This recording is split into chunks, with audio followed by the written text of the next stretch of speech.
Mari sahabat umum, hari ini kita mulai tema ngaji kita yang pertama, yaitu tema aliran dalam filsafat.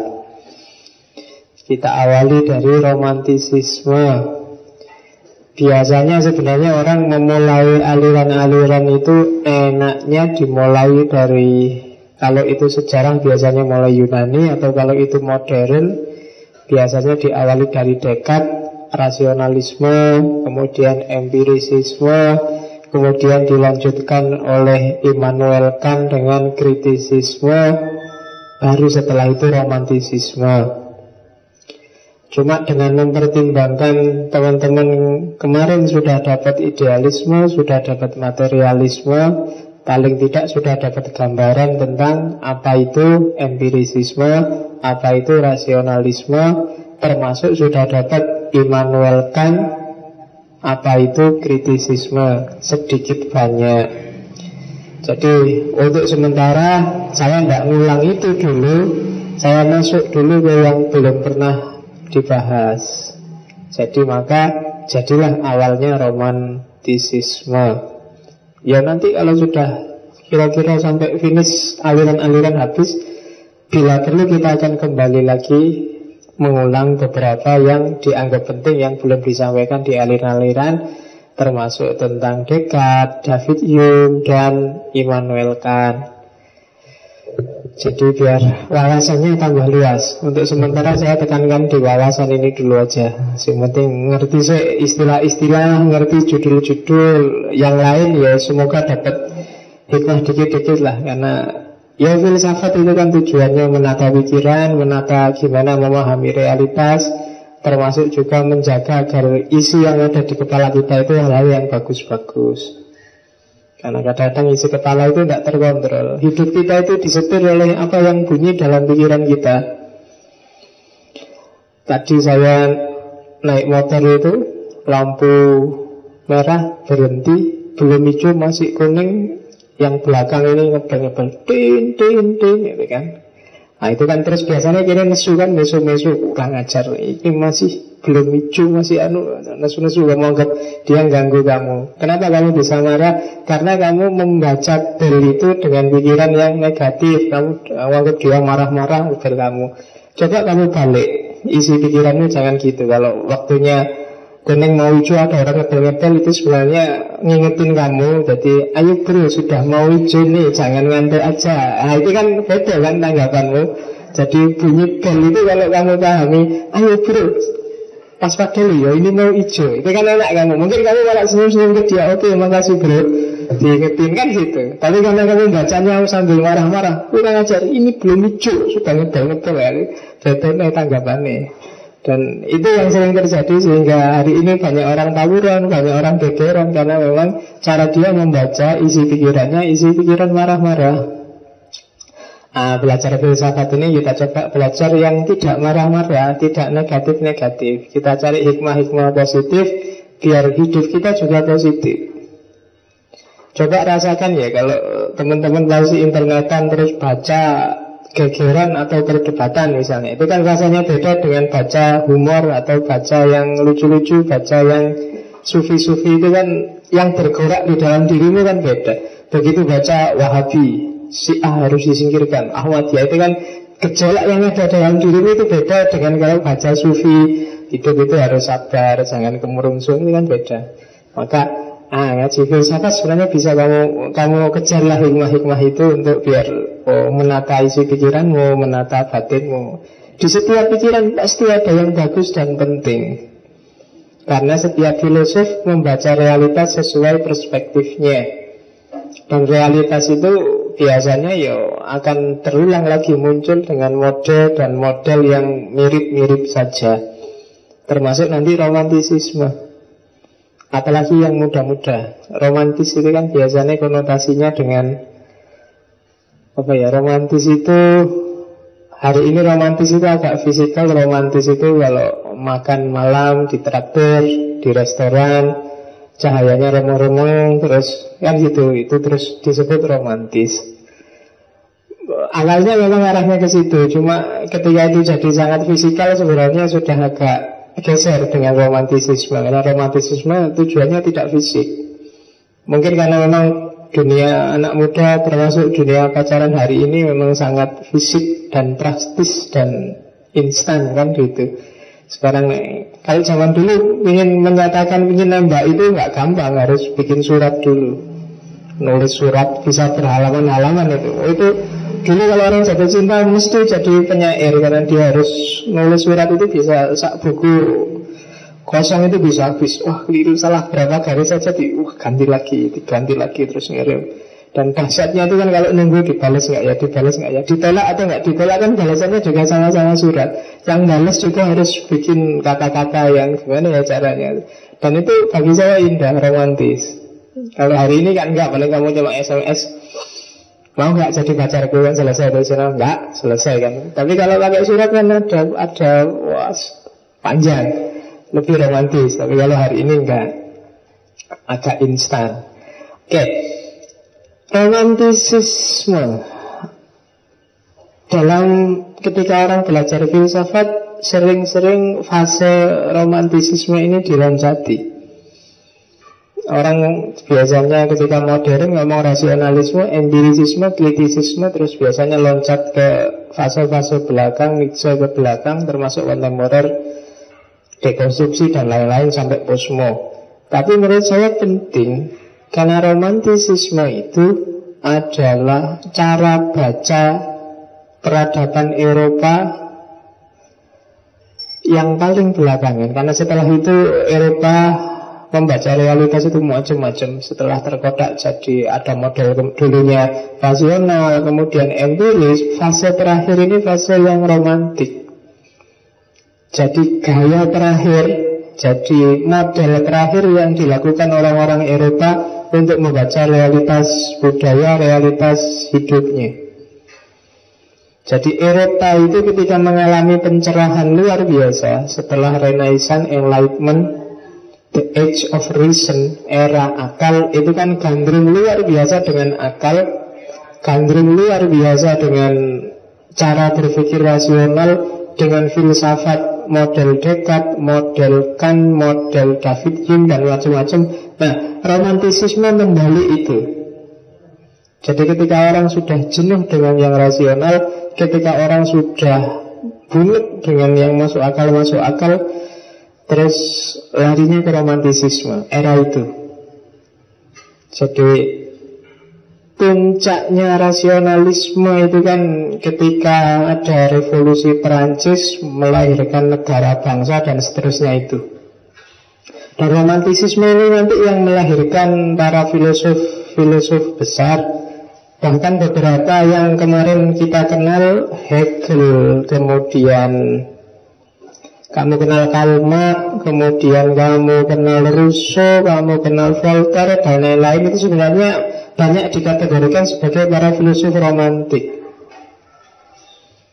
Nah, nanti kita lihat kayak gimana sih cirinya, kenapa dia disebut gaya terakhir, fase terakhir, model terakhir, cara baca orang Eropa terhadap realitas. Oke. Jadi ya, romantisisme sebagai gerakan ini sebenarnya gerakan kota. Jadi masyarakat kota, masyarakat urban. Pelaturnya anak-anak muda. Cuma bukan anak-anak muda agresif, rasional kampus, anak-anak rajin yang IQ-nya tinggi, tapi anak-anak muda yang suka seni, anak-anak muda yang mahasiswa semester akhir sih nggak lulus terus bikin terus ikut teater itu ya kayak gitu. Jadi pelopor awalnya itu. Jadi yang disukai oleh gelombang-gelombang era romantisisme itu sebenarnya tak terjemah letterlet itu. Tokoh-tokoh romantik adalah para pemuda, biasanya mahasiswa universitas yang cenderung malas. Kan mau buku malas, disuruh mikir-mikir rasional, malas, suruh analisis nggak bisa. Cuma kalau gitaran, nongkrong sambil ngobrol, kalau itu aneh. Tapi jangan salah, yang model gini ternyata bisa bikin gerakan besar luar biasa. Karena dari kalangan ini nanti muncul tokoh-tokoh besar seperti Rousseau dan kawan-kawan. Jadi yang merasa nasibnya kayak gini nggak usah pesimis. Sopo ngerti nanti kalian akan jadi pelopor perubahan. Iya loh, karena dalam sejarahnya Eropa zaman itu mungkin dalam cara baca saya mirip Indonesia hari ini. Karena pemerintah yang korup luar biasa, kemudian lahirnya gelombang intelektual positivistik, ya mungkin pengacara-pengacara, kayak gitulah, pokoknya banyak kayak gitu. Dan bikin orang jenuh terhadap yang rasional, yang positif, yang tertib, yang teratur, sesuai undang-undang, sesuai itu bikin orang jenuh. Dan lahirlah gelombang namanya romantisisme, membalik era pencerahan. Slogannya biasanya mereka pakai menonjol dalam istilah-istilah, di situ tak sebut perasaan, rasa, feeling, imajinasi, pengalaman, kerinduan. Nah, karena ini agak enak karena kemarin kita baru saja ngomong tentang estetika. Sangat mengagungkan seniman dan kesenian. Maka kalau kalian kenal komponis-komponis besar, sastrawan-sastrawan besar, itu lahir dari era ini. Beethoven, kamu kenal banyak lah nanti, termasuk buku-buku nanti di belakang saya sebutkan beberapa yang mungkin teman-teman kenal. Jadi itu ada kutipan dari penyair Jerman namanya Schiller. Ini orang dari masa romantik juga. Jadi justru hidup yang produktif, hidup yang kreatif dan manusiawi, itu hidup yang jangan basisnya akal, hidup yang kayak seniman. Itu kan katanya Schiller, seniman itu aktivitas yang main-main, dan manusia hanya bisa jadi manusia yang benar, manusia yang bebas kalau dia bermain. Karena ketika dia bermain, dia bikin aturan sendiri, tidak diatur orang. Ketika kita santai, ketika kita pegang gitar sendiri, kan kita bebas ngatur diri kita sendiri, mau lagu apa, mau meskipun nggak iso gitaran, genjreng-genjreng sakit dulu juga boleh bebas. Jadi manusia full bisa merealisasikan eksistensinya itu ketika dia bermain. Makanya permainan itu menyenangkan. Kamu yang suka sepak bola itu kan senang luar biasa ketika sepak bola. Yang suka bulu tangkis kerasan sekali dengan bulu tangkis, karena dalam permainan kita bisa mengekspresikan diri secara bebas. Itu katanya Schiller. Oke, ada beberapa pemikiran filosofinya, cuma filosofinya akan kita bahas minggu depan. Hari ini dasar-dasarnya aja. Katanya kaum romantik hanya dengan berpikir model seni yang membuat kita akan dekat pada dunia yang tak terungkap. Filsafat yang rasional, pencerahan model rasio itu kering karena hanya bisa menjangkau yang terpikir dan terlihat, hanya bisa menjangkau yang terindra. Di luar itu tidak berdaya. Padahal banyak sisi-sisi dunia, banyak realitas yang nggak bisa kalau hanya pakai akal dan pakai indera. Cinta, kerinduan, kesendirian, keputusasaan, macam-macam yang kayak gini kan nggak bisa pakai akal dan pakai rasio. Diputus pacar itu harusnya secara rasio, alah coba pacar aja, cari lagi kan enak. Kan sudah lumayan, sudah pengalaman sama dia, sekarang nyari pengalaman sama yang lain, pengalamannya tambah luas secara rasional. Nah gini loh. Lah kok kita kok nangis-nangis, kenapa? Itu kan ada dimensi yang tidak terjangkau. Rindu itu kan nggak enak. Pengen ketemu tapi nggak bisa ketemu, nggak enak sama sekali. Tapi kan indah, nggak terungkap. Gimana ya ceritanya rindu nggak bisa indah? Kadang-kadang kita ingin kembali ke masa lalu yang zaman dulu kita masih main-main, kita masih. Padahal mungkin zaman dulu kita nggak seperti sekarang. Mungkin sekarang lebih makmur, sekarang lebih tertib. Zaman dulu itu nggak tertata sama sekali. Kadang-kadang wah, tapi dulu nggak dikenal. Kamu ingin kembali ke masa lalu. Ada dimensi yang tak terungkap. Dan ini kalau hanya didekati pakai rasio, didekati pakai akal, nggak akan ketemu. Kok bisa ya? Jadi memori, kenangan masa lalu itu biasanya jadi indah. Makanya orang Indonesia kan rindu Pak Harto kan. Mungkin bukan karena Pak Harto bagusnya, karena ingin ke masa lalunya aja. Sehingga kan dia kabar mulai enak zaman dulu kan. Karena di masa lalu ada kenangan-kenangan, dan kenangan itu biasanya kita ingin ulang. Kenangan jelek sekalipun. Zaman aku, kadang-kadang kita misalnya dipukul Pak Guru, dijewer Pak Guru, itu kan waktu ngalamin jewer itu kan kamu marahnya, mangkanya luar biasa. Tapi kan kamu mengenangnya sambil senyum-senyum, sambil. Dulu ada guru saya kalau jewer itu bukan telinga, tapi ini godek ini ditarik ke atas itu. Ya kan, zaman digituin, orang ajar besok nih aku gede gak lesar lah. Tapi sekarang kalau mengenangkan senyum-senyum sendiri. Kalau ketemu gurunya lagi salaman, wah dulu saya diginiin loh Pak. Ada kenangan. Jadi ada dimensi tak terungkap, dan itu cara berpikirnya tidak bisa model berpikir pencerahan. Termasuk dalam agama, dalam misteri-misteri religius. Itu kalau kita beragama secara positivistik, Islam itu tidak indah. Agama itu tidak indah. Agama itu kalau parameternya cuma akal, apalagi cuma empiris, kita tidak akan ketemu hakikatnya agama. Agama itu kenapa sampai hari ini masih dipeluk orang, masih banyak orang ikut, padahal banyak sekali destruksi peradaban karena agama, antara lain karena masih banyak misteri dalam agama. Coba kalau agama terbongkar semua secara rasional dan tidak misterius lagi, mungkin besok kamu Allah ternyata itu, ternyata yang disebut Allah itu kayak gini, itu tuh gambarnya gini, model sudah, mungkin besok nggak ada orang punya agama lagi. Mungkin soal cuma kayak gitu aku bisa bikin lagi yang mungkin bisa gitu. Tapi dia masih banyak orang ikut, antara lain karena masih banyak misteri. Kami masih ngeri-ngeri gimana besok kalau ada neraka beneran gimana ya. Kalau ada kan gitu mesti. Ada banyak yang misteri. Enak loh surga itu. Mungkin kamu masih ragu-ragu antara ya dan tidak. Surga itu apa bener ya, kayak semua yang kita minta ada. Jadi kayak hari ini kan kita nggak keturutan apa-apa, besok di surga semua keturutan apa yuk. Antara ragu dan tidak, ada dimensi misteri. Dan itu yang bikin agama indah dan bikin agama masih banyak orang, dan sangat banyak orang yang masih memeluk agama dan susah untuk membunuh agama. Kenapa? Antara lain karena dimensi misteri ini. Makanya katanya Rudolf Otto kan Mysterium Tremendum et Fascinatum, misteri yang menakjubkan dan mempesona. Jadi misteri tapi menakjubkan, mempesona. Itu agama yang bikin dia masih hidup sampai hari ini. Oke, kenapa harus gaya seniman untuk memahami realitas?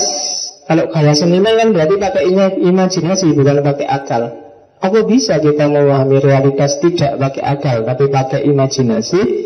Katanya orang romantik, bisa.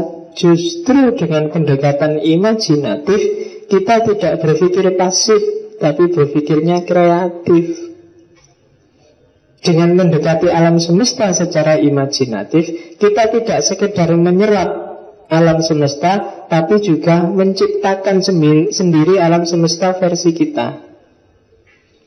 Jadi nanti beberapa filosof bilang kita bisa berposisi kayak Tuhan dengan mengambil gaya model seniman itu kan. Kayak kata-katanya Iqbal itu loh, Allah menciptakan cahaya, manusia menciptakan lampu. Oh itu kan nggak akan lahir lampu kalau orang nggak punya imajinasi. Akal sehat saja tidak akan nyampe. Orang harus punya imajinasi. Kamu bayangkan dulu lampu itu panjang kayak gini, terus mikir-mikir kalau panjang kayak gini makan tempat, nggak simpel. Terus jadilah model yang itu kan hasil imajinasi. Yang gantung kecil itu kan, kecil tapi terangnya mungkin bisa ngalah-ngalahin ini. Itu kan imajinasi. Dulu lampunya nggak pakai listrik kayak gini, cuma pakai lampu pompa itu. Sebelum lampu pompa itu lampu teplok yang sebelum itu mungkin cuma obor. Terus ada dan itu kan hasil imajinasi. Mungkin awalnya pakai obor.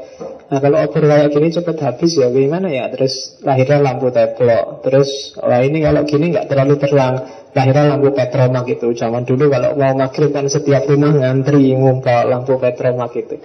Lama-lama ada listrik. Dan itu kan hasil imajinasi.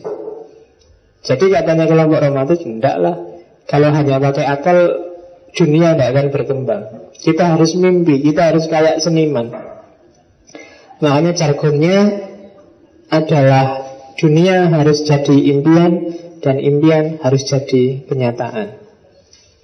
Baru kita jadi kreatif, baru kita aktif, memahami realitas, mengelola realitas, tidak pasif, tapi kreatif. Oke, benchmarknya kelompok romantik itu biasanya dunia-dunia misteri, dunia abad tengah, dunia mistisisme. Nanti di belakang kita bahas lebih panjang.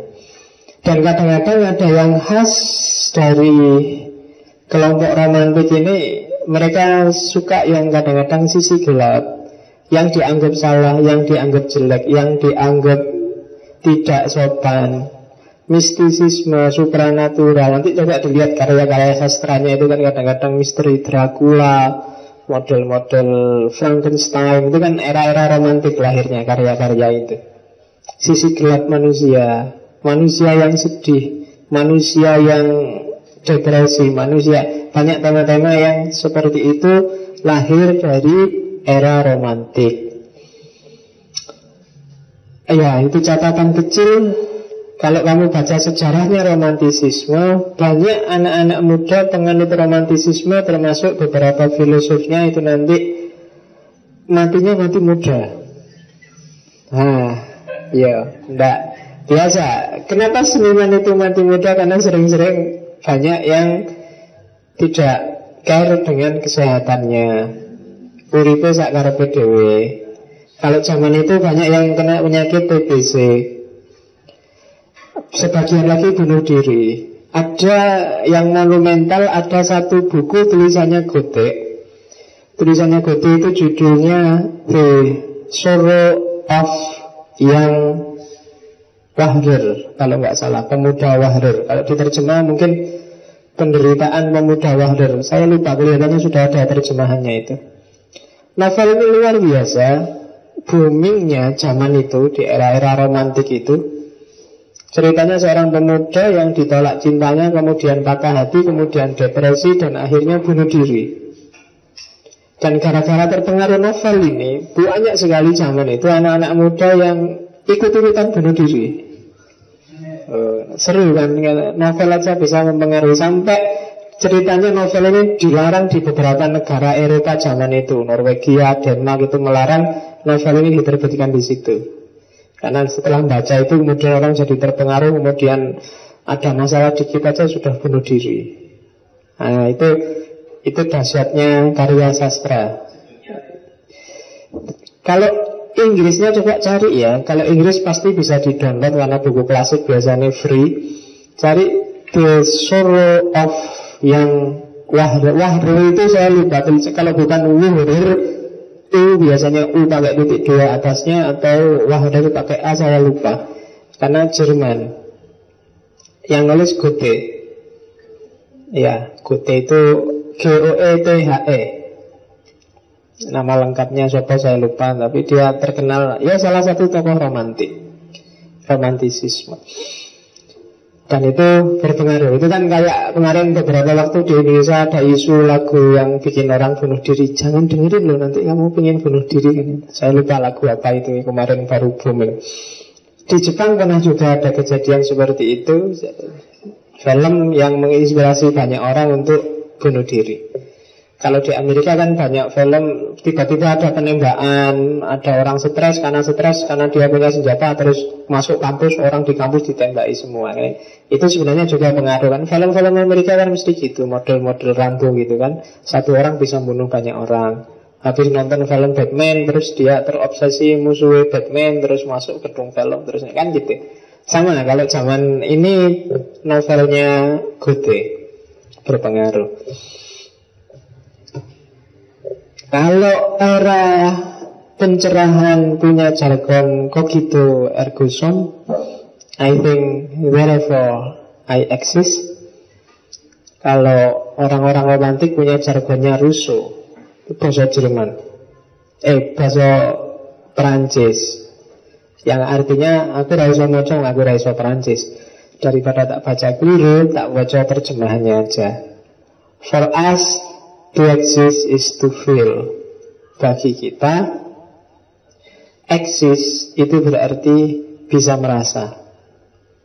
Itu kan kayak semboyannya orang Jawa, bisa rumongso, nengojo rumongso bisa. Itu mungkin yang membawa ke sini Napoleon, pengaruh dari Rousseau. Jadi for us to exist is to feel. Jadi kalau ada manusia nggak bisa tenggang rasa, nggak bisa merasakan, itu dia sebenarnya bukan tidak eksis sebagai manusia. Kalau Descartes kan kebalikannya. Eksis itu berarti bisa mikir. Oke, silahkan dianalisis. Menurut saya orang bisa merasa itu pasti bisa mikir, tapi nggak bisa dibalik. Tidak selalu orang pintar mikir itu dia bisa merasa. Karena rasa itu hasil dari olah pikir. Setelah kamu pikir terus kamu menenggang rasanya orang. Tapi tidak selalu dari mikir melahirkan rasa. Ayo coba dianalisis. Tapi itu jargonnya Rousseau. Rousseau akan kita jelajahi minggu depan. Hari ini kita baru penggambarnya romantisisme. Oke. Akar filosofisnya romantisisme, kenapa sih lahir pemikiran modern romantik? Sebenarnya ini pengaruh kan besar sekali. Nah, romantisisme ini kan lahirnya sebagian besar di Inggris dan Jerman. Yang jelas, yang pertama, romantisisme adalah pembalikan dari paradigma objektivisme ke subjektivisme. Dari berpikir atas dasar objek di era pencerahan dibalik menjadi berpikir atas dasar subjek. Katanya romantisisme sains yang berkembang luar biasa itu salah dalam membaca dunia. Kenapa? Karena sains itu membaca dunia secara objektif. Dan membaca secara objektif itu tidak jelas. Kenapa tidak jelas? Karena membaca objektif itu berarti membaca tidak dari perspektif siapa-siapa. Padahal yang namanya manusia, pemahaman, pembacaan itu selalu dari perspektif siapa. Jadi dunia itu kan yang baca manusia. Kalau di Kant itu das Ding an sich itu kan nggak bisa dunia di luar pemahamannya manusia. Dan kalau itu dunia adalah pemahamannya manusia, maka dia selalu dari perspektif siapa. Tidak pernah netral. Nah, di situ ada contoh. Bandingkan misalnya sama-sama lihat sawah atau lihat ladang. Ada 3 orang, yang satu petani, yang satu pengembang, yang satu seniman. Dunia yang dilihat sama, tapi karena das Ding an sich tadi, sawah yang sejati itu tidak pernah bisa diakses. Pemahaman tentang sawah 3 orang ini pasti sesuai dirinya masing-masing. Petani begitu lihat sawah, oh ini enak ini, sudah waktunya nanam padi ini, sudah waktunya nanam jagung, itu tani. Kalau pengembang lihat sawah, wah ini harus dibeli terus diuruk buat perumahan di sini sip. Kan gitu. Tapi kalau seniman, wah hijaunya melambangkan kesuburan, ini adalah, kan mesti gitu. Sawahnya sama, tapi yang muncul di kepala 3 orang ini beda. Gitu loh. Kalau mahasiswa ingin nonton sawah, nanti terbayang bapakmu kan, alamat ingin lulus mesti Bali dikoning sawah harus bapak. Kan mesti ngono pikiranmu. Sawah jadi monster yang menakutkan bagimu karena kamu takut kembali ke kampung dan disuruh kerja di sawah. Beda, sawahnya sama, tapi cara orang menangkap sawah beda-beda. Maka realitas dan dunia itu selalu dari perspektif siapa. Tidak pernah dari perspektif bukan siapa-siapa. Kadang-kadang yang disebut kemajuan bagi seseorang itu kemunduran bagi orang yang lain. Ada orang yang saya sekarang tercerahkan setelah belajar sekian lama. Menurut saya Islam yang benar itu yang keras, yang Quran hadis saja, yang nggak neko-neko. Dia merasa tercerahkan. Tapi bagi yang lain, kamu nggak tercerahkan, justru kamu gitu itu tersesat. Bagi kamu tersesat, bagi dia tercerahkan. Kenapa? Karena memang realitas itu selalu dari perspektif siapa. Dia nggak pernah netral. Ya ini contohnya sebenarnya gampang dan banyak. Tiap hari kamu bergaul dengan ini. Mana yang lebih bagus, Ronaldo apa Messi? Mana yang lebih cakep?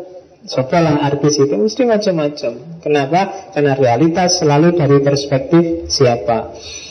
Dan cara berpikir seperti ini itu sebenarnya basicnya adalah Kantianisme. Immanuel Kant.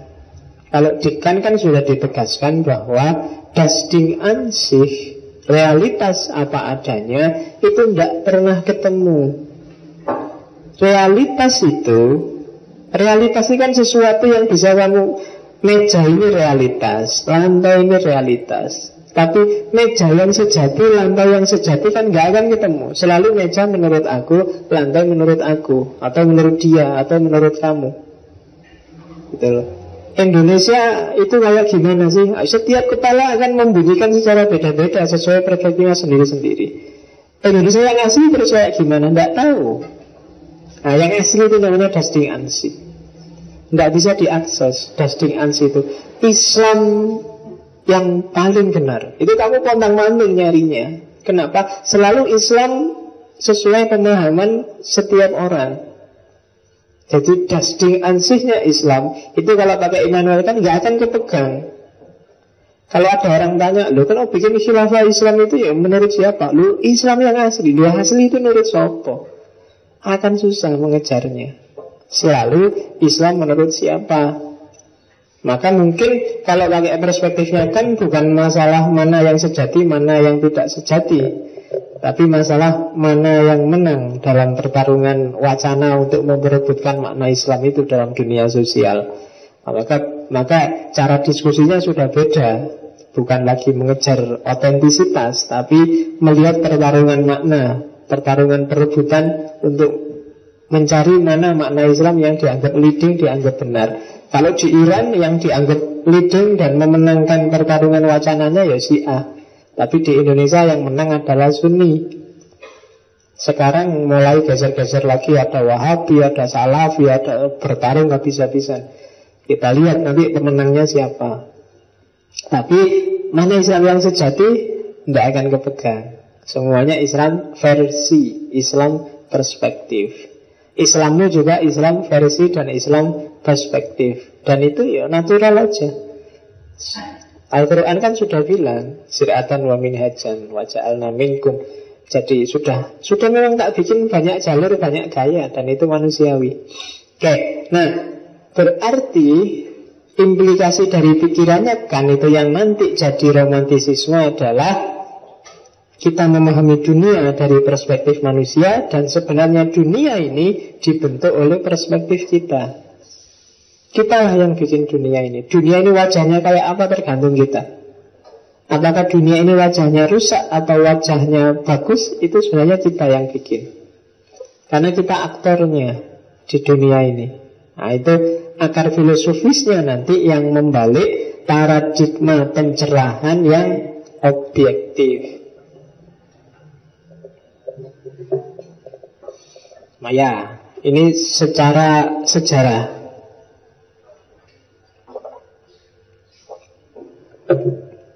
Kita telusuri pelan-pelan dari sejarahnya.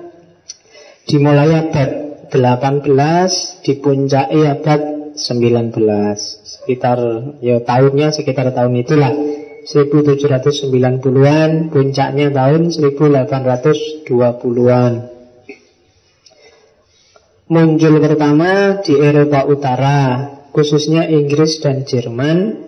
Cuma inspirasinya dari Perancis. Termasuk yang memicu nanti revolusi Perancis, perangnya Napoleon, revolusi Amerika juga sebenarnya ikut berpengaruh. Kemudian catatan lagi, gerak. Jadi romantik itu dia sebuah mode berpikir, tapi di awal kemunculannya sebenarnya dia sebuah gerakan. Dan dia ada di hampir semua bidang, bahkan termasuk politik. Yang kita kenal misalnya hari ini sebagai sosialisme misalnya, atau sebagai nasionalisme, itu sebenarnya anaknya gerakan romantik. Makanya nanti di antara aliran-alirannya romantisisme ada namanya nasionalisme romantik. Karena memang kalau saya ngomong nasionalisme itu cara bicaranya pasti model romantik. Right or wrong my country. Cerita kemerdekaan itu kan hampir semuanya cerita-cerita yang romantik. Pangeran Diponegoro, perangnya lama, mengalahkan Belanda. Surabaya mengalahkan. Itu kan cerita-cerita yang romantik. Kalau diceritakan secara positivistik nggak enak. Jadi Surabaya digembur habis-habisan oleh Inggris. Akhirnya setelah berapa lama kalah, jatuhlah Surabaya. Itu kan secara positif menurut. Kalau diceritain di akhirnya kalah kan nggak enak. Tapi kalau cerita bagian romantiknya, meskipun hanya membawa bambu runcing, anak-anak Surabaya pantang menyerah melawan Inggris. Gak ditambahi akhirnya tapi ya kalah juga. Nah itu, tapi gak enak kan kalau ditambahi yang terakhir yang positivistik, yang jelas dan faktual gitu. Tapi ketika sisi romantiknya kan enak. Bayanganmu pokoknya bambu runcing bisa mengalahkan. Kan orang terus kesannya dengan bambu runcing bisa mengalahkan senjata modern. Padahal ya enggak. Siapa yang mengalahkan? Mau yang kalah ya kita. Aslinya ya kalah. Nah, tapi kalau diceritain kalahnya kan nggak enak. Ya diceritain yang dahsyatnya. Diceritain hanya bambu runcing saja. Hanya dengan ini kan selalu gitu. Nah, itu romantik namanya. Nasionalisme kan juga begitu. Indonesia adalah harga mati. Indonesia adalah tempat. Itu sebenarnya romantik. Intonasi-intonasi romantik. Enggak.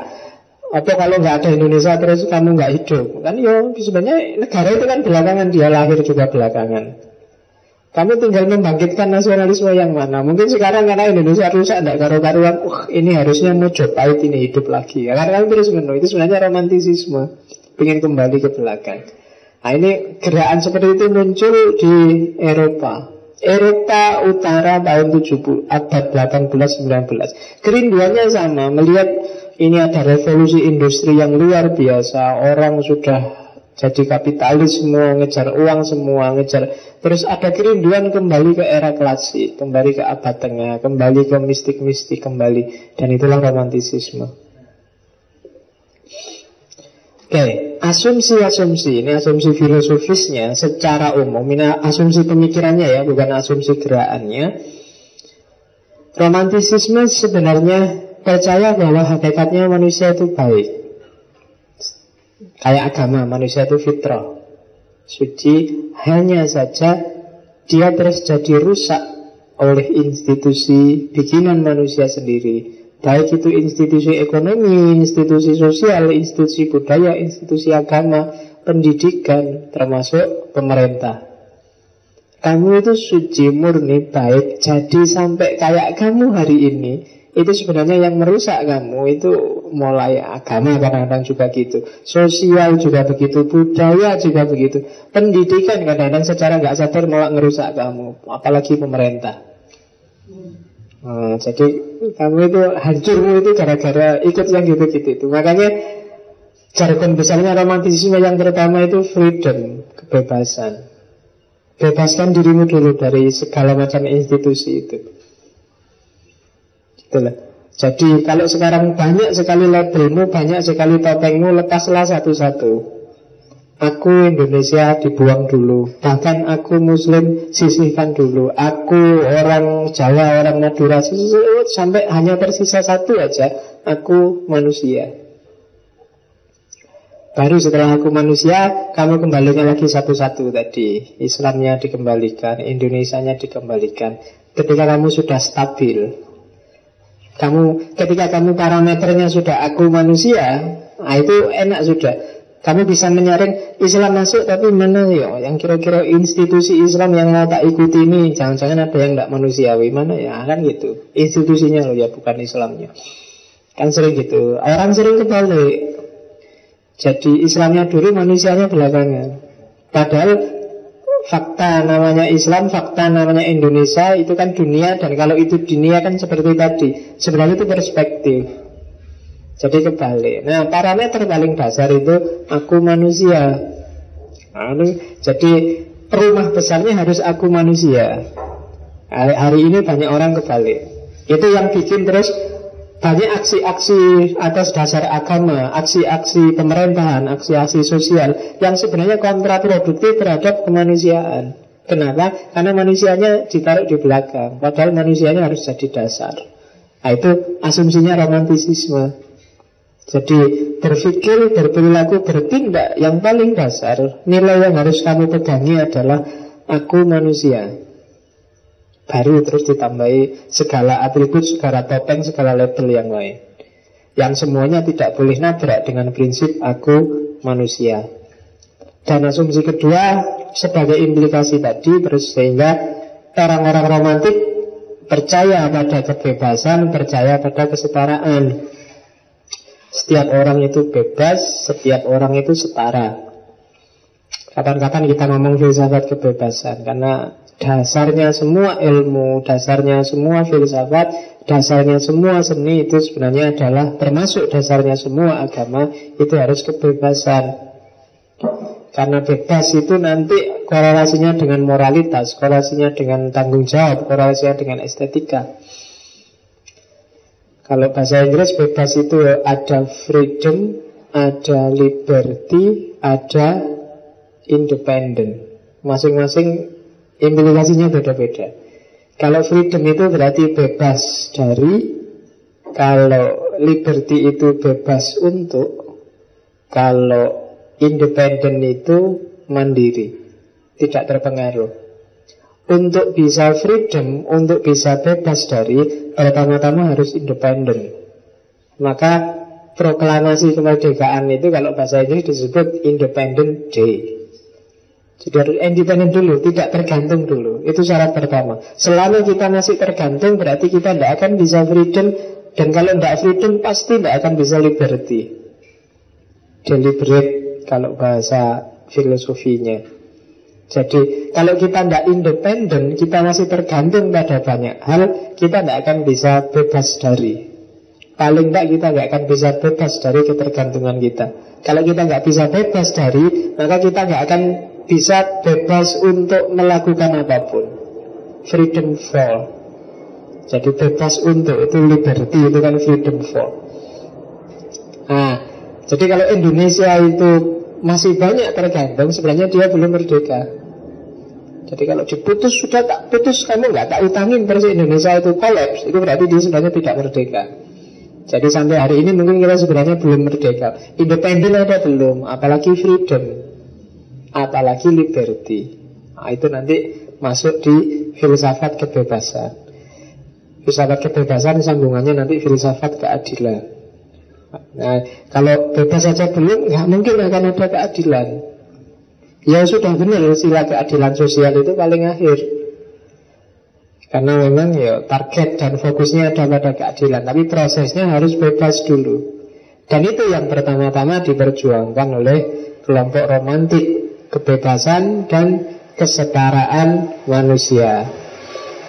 Oke, romantisisme hakikatnya adalah reaksi terhadap yang pertama revolusi industri di zaman itu abad 18-19, yang kedua kekacauan politik, yang ketiga klasisisme. Revolusi industri itu adalah zaman ketika desa berubah jadi kota, ketika masyarakat petani agriculture berubah jadi masyarakat pabrik, industri, manufaktur. Ketika orientasi untuk hidup bergeser menjadi orientasi untuk menumpuk harta, menumpuk modal. Nah, itulah nanti revolusi luar biasa yang disebut revolusi industri. Paling terkenal revolusi industri di Inggris. Populasi berkembang berpuluh kali lipat, pendapatan per kapita masyarakat berkembang berpuluh kali lipat, gaya hidup juga berkembang berpuluh kali lipat. Kalau mungkin dulu kamu hidup di desa, orang hidup bertani, tiba-tiba di situ dibangun pabrik 2 atau 3, rasakanlah perbedaan gaya hidup masyarakatnya. Mungkin kamu di desamu ada yang seperti itu. Saya nggak yakin ada nggak di desamu hari ini anak-anak muda yang masih siap untuk nggarap sawah. Saya nggak yakin. Simbahku aja kalau waktunya panen, waktunya bingung dia. Yang ada ya simbah-simbah tua-tua, ibu-ibu itu yang masih mau ke sawanan, main nandur. Yang kayak kalian itu nggak ada yang mau. Kabeh mikirin lulus S2, S3, engko dadi dosen, apa PNS, apa bisnis. Begitu bisnis kan bayanganmu bisnis itu yang buka usaha, neng kota, buka toko, kan itu mesti pikiranmu. Apa MLM, apa kan mesti pikiranmu itu.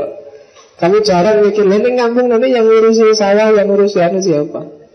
Sebenarnya itu secara tidak langsung dampak dari revolusi industri yang dulu dimulai abad 18. Cara berpikir kita. Kalau mentalitas pegawai itu sebenarnya yang menanamkan Belanda. Penjajah itu butuh. Penjajah itu ketika buka pendidikan zaman itu memang orientasinya ingin mencetak pegawai yang bisa dipekerjakan di tanah jajahan. Maka selalu ditekankan mentalitas kamu harus siap jadi pegawai. Dan sampai hari ini mental itu diwarisi hampir semua pelajar dan mahasiswa di Indonesia. Kalau ada lowongan PNS semua rebutan. Padahal itu sebenarnya didikannya penjajah. Cuma mentalitas jajahan ini kan masih melekat di kita. Bukti ini ya sesuk rebutan PNS mesti kan. Itu sebenarnya dampak dari revolusi industri. Atau mentalitas kapital. Mentalitas kapitalis itu saya tidak tahu. Pelatihan entrepreneurship itu sebenarnya melatihkan mentalitas. Banyak yang melatihkan mentalitas kapitalis dengan usaha sekecil-kecilnya untuk untung sebesar-besarnya. Mentalitas ekonomi kapitalis. Jadi gimana caranya kamu kaya dengan cepat. Kan fokusnya cuma ke situ aja. Nah itu sebenarnya itu dampaknya revolusi Indonesia. Hidup jadi nggak nyaman sama sekali. Tidak ada fase menikmati kekayaan. Yang ada adalah fase mengumpulkan kekayaan. Kapan dinikmati? Begitu tua ya ngurusi pabrik, ngurusi perusahaan. Sampai mau mati juga masih mikir ini penerus apa. Jangan-jangan anakku gegeran. Nanti nggak sempat ada fase hidup yang namanya menikmati kekayaan, menikmati, nggak ada. Itu sebenarnya diawali oleh revolusi industri. Bandingkan orang zaman dulu. Orang zaman dulu bapak ya ning sawah, ibu ya melu ning sawah, dan gak masalah. Begitu panen ya wis parine separuh dijual, separuh taruh di rumah dipakai sendiri. Kalau ada orang nyeletkan ya diseletke, tinggal masalah. Dan nyaman hidupnya, gak macam-macam, gak ada tuntutan macam-macam. Gak harus malam-malam ya gak ada TV, gak ada anu, malah ngerungok radio nyetel wayangan gitu. Orang kamu kan tentrem, nonton di luar, anak kecil-kecil mainnya ya suara nggak ada PlayStation, nggak ada anu ya padang bulan pelayon di luar. Sekarang nggak ada romantisisme masa lalu. Ya, nah sekarang mainan dolanan anak-anak aja kan sudah dikompetisikan, sudah dianu, kalau ngapain? Kalau dikompetisikan ya dia tidak akan hidup lagi kayak dulu. Kalau kepingin dia hidup lagi, bikin space-space terbuka yang nyaman untuk anak-anak main. Kemudian tradisikan, misalnya kalau malam merasa nonton TV, misalnya sing tua ya lalu metu nongkrong, nanti anaknya otomatis ikut keluar sama bapak ibunya. Itu kan mesti gitu. Sekarang kan enggak. Tradisinya hilang. Itu revolusi industri. Ini saya lupa lukisannya siapa. Sebenarnya tentang revolusi industri, bagaimana wajah desa yang berubah drastis jadi kota. Antara tahun 1760 sampai 1830-an. Itu dikenal sebagai revolusi industri. Sebenarnya sampainya itu tidak harus ditulis, karena sampai hari ini masih banyak negara yang sedang mengalami gegar industri. Ini salah satu contoh betapa cepatnya dampaknya revolusi industri. Coba masyarakat tahun Inggris itu tahun 1760-an jumlahnya sekitar 6 juta. 10 tahun setelah itu jumlahnya sudah 21 juta. Populasi meningkat drastis. Di London saja jumlah penduduknya 1750 itu sekitar cuma 500 ribuan orang. 10 tahun kemudian sudah sekitar 3 juta orang. Dan itu pasti semakin lama semakin berlipat-lipat cepat. Dahsyatnya industri. Keluarga petani tahun 750 itu jumlahnya 65%. 10 tahun kemudian merosot drastis jadi cuma 25%. Mungkin hari ini habis. Di barat nggak ada petani, paling untuk makan cuma impor. Indonesia mungkin sedang mengalami yang 25% ini. Makin lama tanah-tanah makin habis, semuanya jadi perumahan. Iya kan? Ketika jadi perumahan, maka selain sumber daya tanahnya habis, sumber daya air juga pasti habis.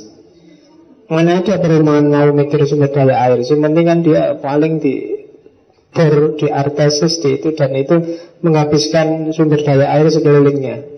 Kalau kamu punya rumah, hati-hati yang dekat perumahan, biasanya sumurnya cepat kering mesti. Karena mesti disedot habis-habisan. Ya, itu industri yang diberontak nanti oleh kelompok romantisisme. Kekacauan politik juga jadi sebab.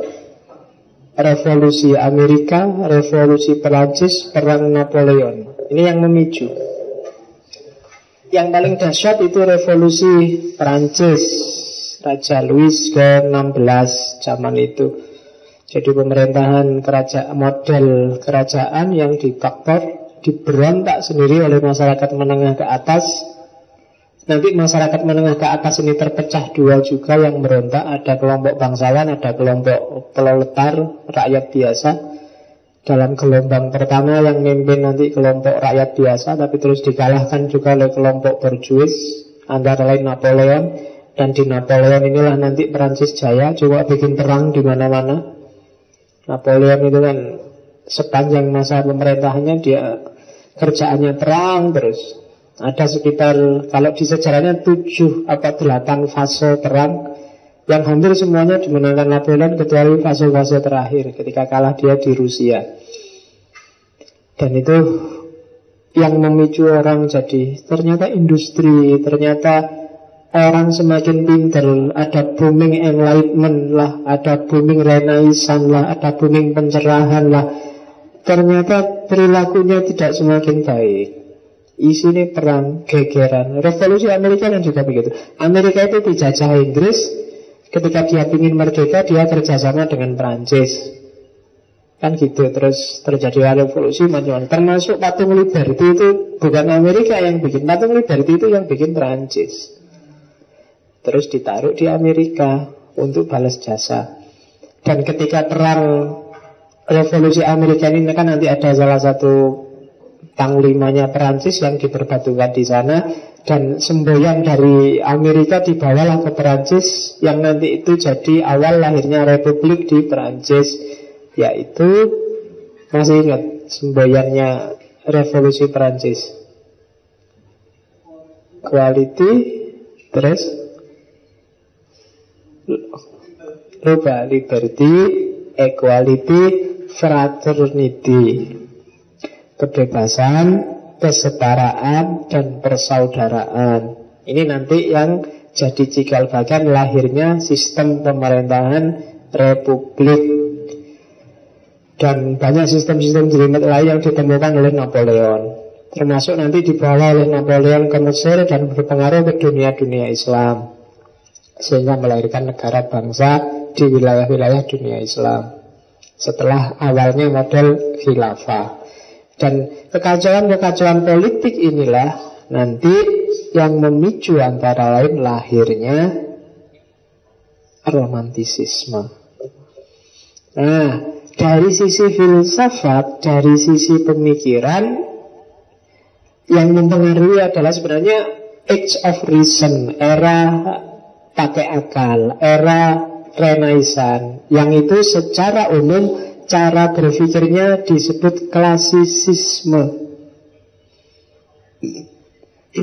Jadi klasisisme itu percaya bahwa rasionalitas, atau bahasa Indonesianya klasikisme lah, rasionalitas adalah karakternya manusia dan juga karakternya alam semesta. Maka untuk memahami alam dan memahami manusia harus pakai rasio, harus pakai akal. Kalau dalam agama mungkin itu yang disebut sunnatullah, ada hukumnya. Yang hukum itu sifatnya rasional. Maka untuk memahaminya kita juga harus pakai rasio. Alam ini mekanis seperti mesin. Nah, itu klasisisme. Yang dihargai adalah reason dan common sense. Common sense itu pendapat umum, pendapat yang biasa, pendapatnya masyarakat. Imajinasi boleh, tapi tidak boleh keluar dari akal sehat, nggak boleh keluar dari common sense. Itu klasisisme. Ciri-ciri klasisisme secara umum ada 3, yaitu reason over imagination, social over personal, common over individual. Itu klasisisme. Kebalikannya, kalau romantisisme itu imagination over reason, personal over social, individual over common. Jadi tekanannya romantisisme itu imajinasi, personalitas, dan individualitas. Kalau klasisisme, akal, sosialitas, dan common sense, pendapat umum. Jadi klasisisme itu menekankan pada rasionalitas, logika, observasi ilmiah. Perasaan dan emosi adalah sesuatu yang harus dikontrol, harus dikendalikan oleh akal sehat, dikendalikan oleh logika, dikendalikan oleh observasi ilmiah. Kebalikannya, kalau romantisisme justru emosi dan perasaan yang harus menyetir akal sehat. Mau kemana akal sehat, itu sebenarnya emosi yang mengarahkan. Itu romantisisme. Jadi akal itu datangnya belakangan aja. Jadi aku jatuh cinta padamu, jatuh cinta dulu, alasannya belakangan. Kalau klasisisme, alasannya dulu, baru jatuh cinta. Nah, itu saya tidak tahu. Kalau kamu berlaku yang mana? Kalau kamu berlaku yang kedua, berarti kamu orang klasik. Tapi kalau yang tadi jatuh cinta dulu, berarti kamu orang romantik. Jadi kalau ada yang nembak kamu, coba tanya, kenapa kok kamu suka padaku? Tidak tahu, suka aja. Itu romantik. Tapi kalau dia sudah punya alasan, kamu cakep sih, kamu pinter sih, kamu anu sih, itu berarti orang klasik. Jadi karena dia sudah punya sederet alasan, baru jatuh cinta. Tapi kalau ya suka aja, tidak tahu kenapa, nah itu berarti orang-orang romantik. Jadi tidak pakai akal ya, pokoknya seneng ya seneng, nggak tahu kenapa. Oke, terus kalau klasik itu kebutuhan sosial itu lebih penting dari kepentingan individual. Makanya cara berpikirnya cenderung objektif. Ya yang orang banyak memahaminya seperti apa? Stabilitas, harmoni, hierarki sosial jadi utama. Itu orang-orang klasik. Kebalikannya, kalau orang romantik, kepentingan individual itu lebih tinggi daripada kebutuhan sosial. Makanya katanya Rousseau, sosial politik itu sebenarnya cuma kontrak, kesepakatan. Dia harus bisa mengakomodasi kepentingan-kepentingan individual. Tidak boleh ada kepentingan individual yang dikorbankan untuk dunia sosial. Karena itu semula cuma kontrak kok. Indonesia boleh tidak ada asal rakyatnya makmur. Tidak boleh dibalik. Rakyat harus berkorban untuk negara. Itu kebalik kalau katanya romantik. Adanya negara justru biar kepentingan kita sebagai warga negara terakomodir. Bukan kebalikannya. Cuma kalau orang klasik kebalikannya. Ya kepentingan bareng-bareng dong, negaranya dong yang harus. Jadi yang individu boleh bahkan dianjurkan berkorban demi kepentingan bersama, kepentingan sosial, kepentingan negara. Nah itu bedanya romantik sama klasik. Maka Indonesia hari ini mungkin masih negara yang klasik, belum negara yang romantik. Jadi Indonesia hari ini masih mikir kepentingan negaranya, bukan mikir kepentingan rakyatnya. Kalau dia sudah mikir kepentingan rakyatnya, berarti dia sudah romantik. Makanya Indonesia itu kan nggak enak, nggak indah kamu membaca Indonesia hari ini. Kenapa? Karena nggak romantik. Jadi negaranya nggak mau berkorban. Kita yang tiap hari disuruh berkorban. Berkorban bayar pajak lah, berkorban sabar banjir lah, berkorban banyak kita suruh korban. Tapi negaranya sendiri nggak mau korban. Ya negara berkembang tapi pemerintahnya nggak mau susah. Mau nggak misalnya pemerintah, sudahlah kita ini kan demi rakyat, karena rakyat sedang banyak bencana, bulan ini gaji semua pejabat dipotong 50% misalnya. Kan nggak ada yang kayak gitu. Nggak pernah mikir ke situ kan. Kenapa? Karena kita negara yang klasik, bukan negara yang romantik. Oke. Yang ketiga, klasisisme itu percaya bahwa alam itu bisa dan bahkan harus dikontrol oleh manusia. Kebalikannya, kalau romantik itu bukan manusia harus mengontrol alam, tapi manusia adalah bagian dari alam. Maka manusia harus mau beradaptasi dengan alam semesta sekelilingnya. Jangan ngontrol, jangan mendominasi malah. Jadi alam kita itu bagian dari alam semesta. Kalau orang klasik, kita di luar alam semesta, kita harus di atas alam semesta untuk mengontrolnya. Kalau romantik, kita adalah bagian dari alam semesta, maka segala tindak perilaku kita harus menyesuaikan dengan ritmenya alam.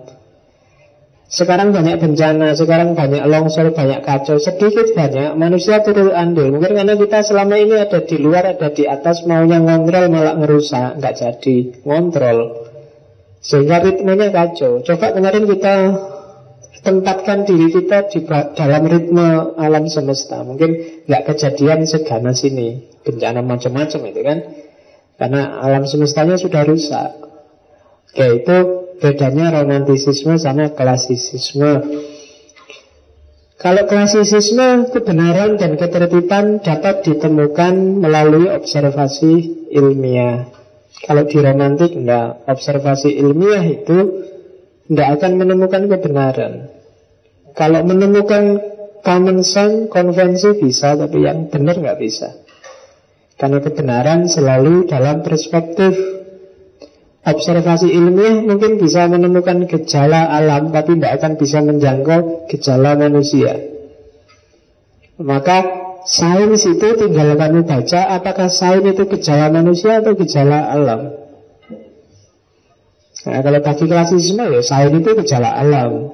Tapi kalau bagi romantik, sains itu gejala manusia. Kenapa? Karena alam itu tidak akan bunyi kalau tidak dibunyikan oleh manusia. Alam selalu juga dalam model perspektif. Kayak tadi loh, sawahnya sih objektif, tapi sawah bagiku, sawah bagi petani, sawah bagi pengembang, sawah bagi seniman, bunyinya jadi beda. Kata-katanya sama-sama sawah. Dan itu kalau diobservasi ilmiah misalnya, diobservasi yang mana dulu? Observasi ilmiah versi petani juga bunyinya nanti beda, observasi ilmiah versi pengembang. Kalau petani mungkin lihat kesuburan tanahnya, lihat bisa ditanami apa. Tapi kalau pengembang lihat kira-kira ukurannya berapa, kalau dikasih bangunan jadi berapa. Kalau seniman mungkin melihat komposisi warna, harmoni alam dan seterusnya. Nah, itu bedanya klasisisme sama romantisisme. Nah, sekarang masuk pada romantisismenya. Kalau tadi klasisismenya, kita lihat satu-satu cirinya orang romantik itu seperti apa. Kamu nanti boleh cek, kamu termasuk orangnya romantis apa enggak. Yang pertama, orang romantik itu, kaum romantik itu lebih percaya pada imajinasi dibandingkan pada akal sehat. Jadi kelompok romantik, imajinasi itu, kalau akal itu bisanya cuma memahami realitas. Kalau imajinasi dia tidak cuma memahami, tapi juga bisa menciptakan realitas. Nah, jadi kamu suka yang realistis atau suka yang kreatif? Kalau kamu suka yang kreatif, berarti kamu orang yang romantik. Orang romantik itu pasti dia kreatif. Jadi bagi orang romantis, imajinasi adalah jendela jiwa. Dan bagi orang klasik, akal adalah cermin realitas. Itu aja beda jargonnya. Jadi seorang yang romantik itu memahami realitas pakai imajinasinya. Begitu lihat gelas, dibayangkan gelas ini enaknya ya jangan terlalu terang kayak gini lah. Kalau ini terlalu terang nanti kelihatan Siapa yang senengan ngombe, siapa yang nggak suka minum, atau itu kan imajinasi yang main. Kalau cuma akal yang main, dia gelas ini ukurannya sekian senti, gulanya dikasih sekian, jadi rasanya agak terlalu manis, terus tehnya juga, itu akal. Tapi kalau imajinasi yang bermain tidak berhenti di situ, dia bisa menciptakan realitas yang baru. Seandainya ya gelasnya ini agak besar dan agak panjang dikit, mungkin itu imajinasi yang main. Jadi jendelanya jiwa, jendela kreativitas, itu romantisisme. Jadi kalau kamu punya pacar, mau ngecek dia romantis apa enggak, nah kalau dia sering pakai akal, pakai logika dong. Hujan-hujan aku disuruh datang, kalau pilek gimana? Nah, berarti nggak romantis. Kalau romantis itu ya hujan pun aku datang. Toh bisa pakai payung dan jas hujan. Nah itu berarti imajinasinya main. Alah hujan kan bisa. Hujan cuma air. Itu romantis. Jadi kalau dia sering ngomong pakai akal dong, yang rasional dong, yang itu biasanya kecenderungannya tidak romantis. Kalau romantis itu tidak ada yang bisa menghalangi, karena imajinasinya terus main. HP itu mati, baterainya habis, nggak selesaikan pakai akal. Tapi kalau pakai imajinasi, kira-kira kalau baterai habis mati, caranya gimana ya? Pinjam orang HP apa? Macam-macam cara banyak. Apa ke warnet sebentar, mau SMS gratis dari warnet juga bisa. Banyak jalan. Imajinasinya main. Tapi kalau cuma akal, ya 1+1 2 selesai. Nah itu ciri romantisme. Zaman itu juga begitu, orang tekanannya pada imajinasi. Maka seni berkembang luar biasa. Sains juga sebenarnya berawal juga dari imajinasi. Darwin itu beberapa orang memasukkannya sebagai kelompok romantik. Kalau dia imajinasinya rendah, tidak akan ketemu bahwa sebenarnya manusia berawal dari kera. Nah, itu kan imajinasi loh. Tidak ada filmnya bahwa manusia dari kera. Cuma kan imajinasi dia main. Oh ini tulangnya ini terus direkor-rekor, tapi ada satu miss yang lowong, tapi kan tidak apa-apa, miss pun arahnya kan mesti ke situ nanti, tetap dari kera juga. Nah itu Darwinian. Jadi Hegel, Darwin, Marx itu bikin teori komunisme masyarakat tanpa kelas, ini sebenarnya kan imajinatif. Sampai hari ini juga belum terrealisasi ada masyarakat tanpa kelas dalam mimpinya Marx.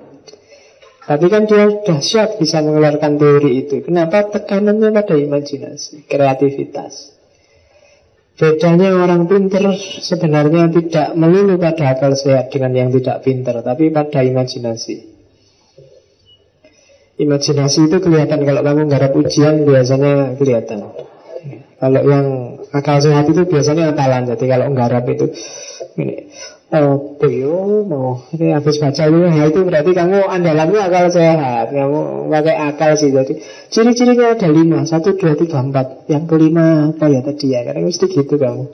Tapi kalau pakai imajinasi enggak, orang bisa jawab pun bisa 3 halaman penuh jawabannya. Mesti orang yang di sini, tapi semua itu ya sih, minimal ada nilai imajinatifnya lah.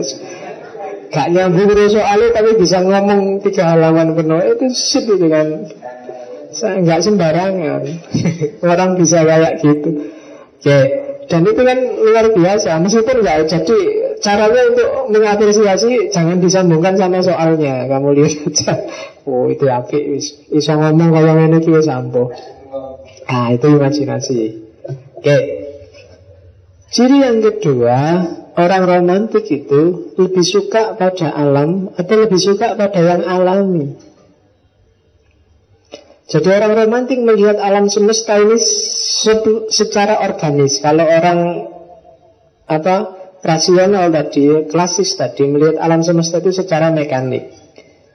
Kalau mekanik itu bayangannya kayak mesin, kalau organik ini kayak makhluk hidup. Organik itu kayak kita loh, manusia kan isinya organisme. Ada mata, ada telinga, ada itu. Alam semesta bagi kelompok romantik kayak anggota tubuh kita ini. Mungkin yang gunung itu bagian matanya, yang laut itu bagian telinganya, dan manusia itu mungkin bagian mulutnya. Jadi organisme, membacanya harus utuh. Kalau satu timpang, ya yang lain ikut rusak nanti. Jadi membacanya harus secara utuh. Tidak kayak orang klasik. Kalau orang klasik kan nganggapnya kayak mesin. Nanti di klasisisme ada aliran namanya deisme. Deisme itu Tuhan itu menciptakan alam kayak menciptakan jarum jam. Jadi misalkan jam itu kan, tukang jam itu kan bikin jam, terus sudah dia cuek dengan jamnya, dan jam ini jalan sesuai hukum yang sudah ditaruh di jam ini. Dia muternya mesti pas per detik, menitnya dia selalu pas. Dan yang bikin jam nggak cawe-cawe lagi. Nah, kalau orang menganggap alam ini mesin, kayak orang-orang klasis, berarti Tuhan itu bikin alam itu sudah. Begitu diciptakan, dikasih hukum alam, dikasih sunatullah, ditinggal sudah. Jadi sekarang Gusti Allah itu sudah santai-santai nunggu, mungkin di kamarnya sedang santai-santai nonton film, ngerokok, pokoknya alam semesta itu sudah jalan sendiri sesuai hukumnya. Jadi Enggak diurus ya, sudah ada hukumnya. Besok waktu sudah selesai kiamat tinggal ditanya, ayo kamu ngapain aja, mana rekamannya, mana filmnya. Oh kamu dulu waktu tak tinggal kurang ajar banget kayak gini, itu tinggal dilihat terus kurang ajar, sekarang tak hukum kalau gitu kan gitu. Jadi sudah dikasih hukum dan sekarang nggak cawe-cawe lagi, tinggal kita pedomani. Nah, itu pendapat tentang alam semesta yang mekanis.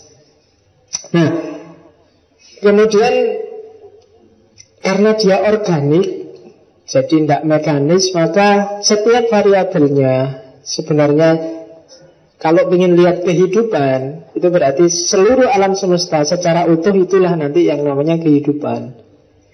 Jadi tidak manusianya saja, tidak hewannya saja, tidak tumbuhannya saja, tapi ya secara keseluruhan itulah namanya kehidupan. Kalau selama ini seolah-olah manusialah yang hidup, yang lain itu enggak. Manusialah yang sadar, yang lain enggak. Semuanya punya kesadaran di levelnya masing-masing. Semuanya saling mendukung, saling kompatibel, kayak puzzle itu loh. Kalau ada lowong satu ya enggak sempurna puzzle-nya, sebagus apapun gambarnya. Dan ketika itu ada lowong, pasti akan ada akibatnya. Kayak organisme kan kita. Kalau kita matanya aja yang sakit, kan banyak sekali variabel hidup yang kacau gara-gara hanya mata saja.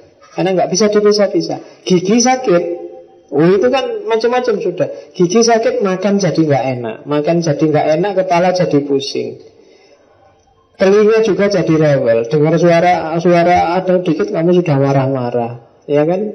Jadi gigi sakit, bagian kecil dari organisme. Kamu kan nggak bisa, ala gigi ya urusannya gigi, nggak bisa, ya kan?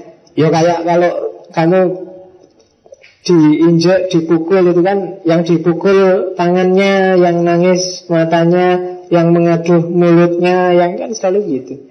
Dan itulah organisme. Maka ketika alam ini pincang, tidak seimbang, tidak tertib, kacau, tidak teratur, ya yang terjadi rasa kedewe sekarang kan gitu. Karena kita sedang mencederai organisme besar yang namanya alam semesta. Oke. Lebih menekankan emosi dibandingkan akal. Jadi insting, intuisi, rasa, emosi itu lebih penting dibandingkan logika. Jadi logika itu kalau katanya orang romantik, diakui atau tidak lebih sering datang belakangan dibandingkan insting, intuisi, rasa. Kamu jadi muslim duluan, baru terus kamu belajar biologi, belajar ilmu kalam, sehingga kamu ngerti logikanya kenapa kamu jadi Islam. Kan itu. Kamu suka duluan. Yang NO kamu NO duluan, dan suka NO duluan. Secara insting kamu tersambung dengan NO, secara intuitif hidupmu sejak kecil adalah NO. Baru akalmu belakangan datang nyari justifikasi, nyari dalil, nyari pembenaran. Kan gitu. Hidup selalu begitu. Kamu kalau tak tanya kenapa ini ada NU, kenapa kamu kok Muhammadiyah, pasti 99% jawabannya karena ya secara intuitif, secara instinktif kamu nyambung sama NU, nyambung sama Muhammadiyah. Karena dulu bapakmu ya Muhammadiyah, ibumu Muhammadiyah, bapakmu NU, ibumu NU, kan selalu begitu. Dan justifikasi akalnya datang belakangan. Loh, NU itu bagus, menjaga tradisi, menjaga dalilnya itu belakangan. Yang Muhammadiyah juga begitu. Itu insting. Kamu suka dulu dengan dangdut, baru kamu cariin argumen logis tentang dangdut. Dangdut itu kan musik tradisional khas Indonesia, tidak ke barat-baratan, sesuai kan gitu. Karena ada insting, ada intuisi, ada pengalaman living reality, pengalaman hidup dengan Itu kan. Mungkin karena sejak kecil ibumu dulu di kampung biasanya nyetel lagu-lagu Nasib Daria, lagu-lagu itu kan. Begitu dengar lagu itu kan kamu ada gernya, berkenang masa lalu. Padahal lagunya nggak enak sebenarnya kalau kamu mau jujur. Tapi kan kamu suka, kenapa? Ada keterkaitan emosional. Dan justifikasinya biasanya belakangan. Kamu mungkin suka lagu India. Mungkin sejak kecil bapakmu di rumah, ibumu seneng lagu India, seneng nonton India. Jadilah kamu punya keterikatan emosional dengan India. Setiap kali ada goyang India, kamu pura-puranya alah apa India, tapi dalam hati kamu senengnya luar biasa dengerin. Nah itu emosi lebih berpengaruh. Kalau kamu mau jeli sebenarnya apa ya, nilai-nilai hidupmu, kualifikasi benar salah, baik buruk, itu sebenarnya diputuskan oleh emosimu. Lebih banyak kamu suka dan tidak suka dibandingkan benar dan tidak benar, berdalil atau tidak berdalil. Silakan kamu evaluasi sendiri satu-satu. Mungkin lebih banyak itunya. Karena itu kata romantisisme, enggaklah, intuisi sama insting itu lebih menentukan dalam hidupnya seseorang dibandingkan akal. Ciri yang keempat, karena romantisisme menekankan pada individualitas, maka ada kecenderungan nanti kelompok ini agak memberontak terhadap stabilitas sosial.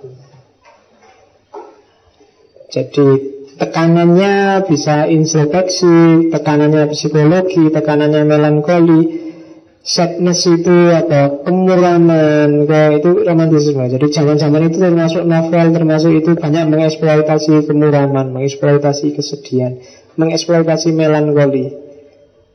Biasanya cerita itu kan lebih seneng yang happy ending, lebih seneng yang ceria, lebih seneng yang, tapi di era romantik ini cerita nggak selalu begitu. Banyak kesedihan, melankoli. Ya zaman-zaman Romeo and Juliet, zaman-zamannya kayak gitulah, yang sedih-sedih. Dan pemberontakan terhadap stabilitas. Nanti novel-novel dari zaman itu, novel-novel dari era itu biasanya memberontak terhadap stabilitas sosial. Nanti akan lebih jelas di Rousseau. Kemudian yang kelima, ketertarikan pada eksotika, romantika, kekuatan alam, bahkan yang supranatural sekalipun. Itu romantisisme. Ini biasanya ada pada karya seninya, yang eksotis, yang romantis, yang alami, bahkan yang adi-alami, yang supranatural. Nanti ada beberapa karyanya jadi contoh.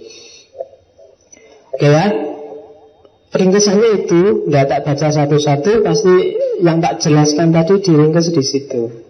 Jadi kalau enlightenment itu pakai akal, romantisisme pakai emosi. Akal itu kalau jargonnya orang enlightenment, orang pencerahan adalah as clear as light, seterang cahaya, sejelas cahaya kalau pakai akal. Cuma kalau jargonnya orang romantik, emosi dan intuisi. Dan jargonnya bukan seterang tapi as mysterious as night, semisterius malam. Malam itu kan misterius. Hal-hal yang tidak jelas, hal-hal yang buram itu biasanya munculnya di malam. Biasanya ada banyak hal yang misterius, pokoknya malam itu selalu misterius. Enlightenment, hubungan alam dan manusia, ya kayak tadi, kalau karena dia pakai akal, alam dianggap objeknya, manusia subjeknya, maka manusia diposisikan di atas alam. Tapi kalau orang romantik, manusia adalah bagian dari alam. Periode yang dirujuk enlightenment, periode klasik, rasional. Kalau orang romantik, periode abad tengah, periode mistik timur. Untuk seninya, orang tercerahkan pencerahan itu orientasinya adalah orientasi mimetis. Seni adalah fotokopi, seni adalah cermin dari realitas. Kalau orang romantis, seni itu ekspresif. Seni itu ekspresi emosi dari pengarangnya, dari yang bikin seni. Jadi dua-duanya, yang satu objektif, mimetis, yang satu subjektif, ekspresif. Itu bedanya seni di era pencerahan dan era romantik. juga bedanya sudah tak jelasin semua di depan, tidak usah tak jelasin, tinggal kamu baca. Sastranya, ya sastra romantik itu biasanya yang pertama, yang paling atas, yang coklat itu cirinya adalah lebih bebas. Karena tadi jargonnya kebebasan. Jadi nggak terpaku model, nggak terpaku pakem, pokoknya, dan biasanya lebih menarik. Ya, terus pemahamannya biasanya pakai simbol-simbol imajiner. Karena tokoh-tokohnya biasanya tidak realistis. Kalau gambar juga sifatnya imajinatif. Beda dengan naturalisme, realisme. Kemudian sastra romantik biasanya mengandung makna tentang yang absolut, yang misterius, yang batiniah, bahkan yang muram-muram. Jadi isinya tidak selalu cerah ceria. Kemudian biasanya dekat dengan alam, alam dijadikan cermin jiwa. Kalau puisi biasanya cenderung pakai simbol-simbol eksploitatif terhadap alam. Nah, itu kan yang paling gampang bikin puisi kan memang itu. Jadi senyummu seperti kilat yang menyambar. Nah, kayak ngono-ngono itu kan eksploitasi alam itu. Jadi jadi kan kayak gitu. Dadaku bergemuruh seperti gunung yang sedang, ya, banyak. Yang paling gampang bikin puisi kan memang itu, jalur eksploitasi alam.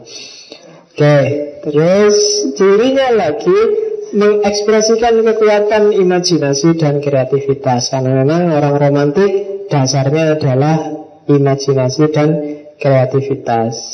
Contohnya itu, saya nggak tahu kamu pernah baca atau enggak karya-karya ini. Tak saranin dibaca aja, nggak apa-apa.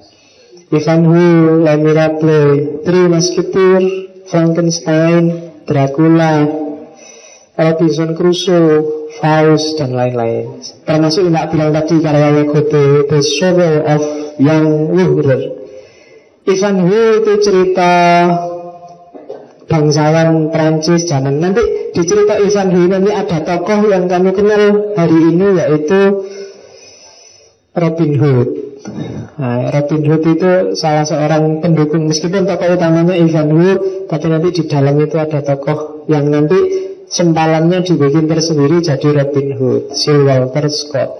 Kalau Les Miserables itu karyanya Victor Hugo, isinya kalau kamu baca isinya sedih, terus jadi tokoh yang sumpek, sedih, masalahnya banyak sekali.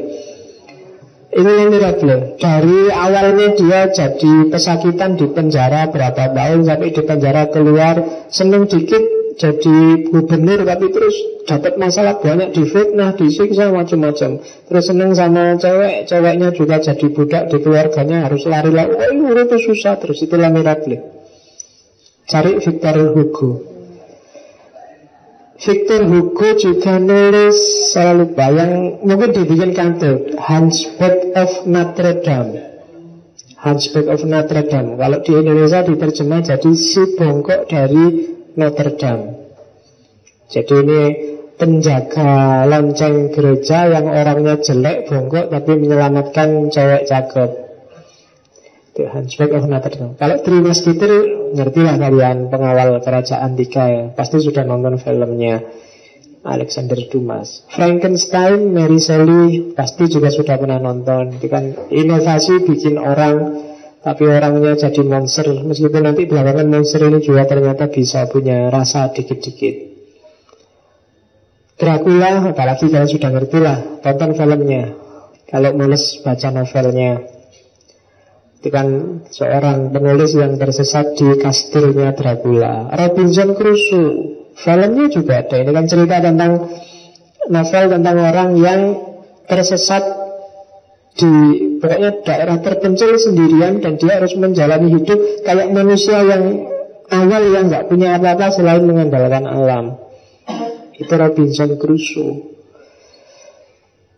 Film yang judulnya Robinson Crusoe ada, tapi lebih menarik adaptasinya. Mungkin pernah lihat filmnya Tom Hanks yang judulnya Castaway, atau versi parodinya film Korea yang judulnya ya Castaway to the Moon. Atau ada lagi film India dengan genre yang sama, Lalu aku nek India ya. Tapi tetap Robinson Crusoe. Yos nonton film dikit-dikit lah kan, mau jangan ngaji terus tuh. Mau tiap malam ya sekali-sekali nonton film, baca-baca novel, biar otak kanannya hidup. Kalau filsafat terus nanti yang hidup cuma otak kirimu.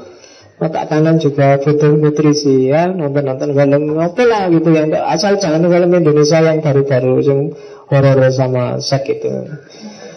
Ya, kalau pengen yang seks nanggung kalau cuma nonton film Indonesia, cari yang lain aja. Eman-eman duitmu kalau buat nonton yang gitu ya.